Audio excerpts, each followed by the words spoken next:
మనమైతే రెడీ అయినామండి. మన ఆంధ్ర కస్టమర్స్ మరీ కాల్ చేసి అడుగుతున్నారు కదా సంక్రాంతి. అందుకోసమని సారీస్ అయితే నేను కొన్ని అయితే స్పెషల్లీ వీడియో తీసి పెడుతున్నానండి. వాళ్ళకి ఏంటంటే లాంగ్లో ఉన్నారు, మేము రాలేమన్నా యాక్చువల్గా మీరైతే కొన్ని సారీస్ అయితే ఇట్లా ఫోటోలు వీడియో తీసి పెట్టండి.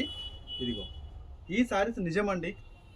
మీరు మాత్రం త్వరగా బుక్ చేసుకోండి. ఎందుకంటే ఈ ఐటమ్ మీరు కొనాలనుకున్నా మీరు మా దగ్గర ఈ 3000కి 2 సారీస్ తీసుకొని ఇదే సారీని మీకు ఆంధ్రాలో అక్కడ సంక్రాంతికి 4000 5000 కూడా సేల్ చేయండి. ఎందుకంటే ఆ రేంజ్ ఉంటుంది. సో మనమైతే ఒక్కొక్క రీల్కి అయితే నేను చాలా తక్కువ పీసెస్ చూపిస్తున్నాను మీకు. చూడండి ఒకసారి. కేవలం మన ప్రైస్ వచ్చేసి 3000కి అయితే 2 సారీస్. సింగిల్ సారీ తీసుకుంటే ఇదిగో సింగిల్ సారీ తీసుకుంటే మాత్రం 2000. చూసారు కదా, ఈ సారీ కూడా చూడండి. రేటు మాత్రం చాలా తక్కువ ఇస్తున్నాండి. అంటే మన ఎస్పెషల్లీ సంక్రాంతి అని చెప్పేసి ఆంధ్ర వాళ్ళు తీసుకోవాలని లేదు, మన వాళ్ళు ప్లస్ మన తెలంగాణ వాళ్ళు ఎవరైనా తీసుకోవచ్చు. అస్సలు మిస్ కావద్దు. లక్ష్మీ గణపతి సెలెక్షన్ మా షాప్ కాదు.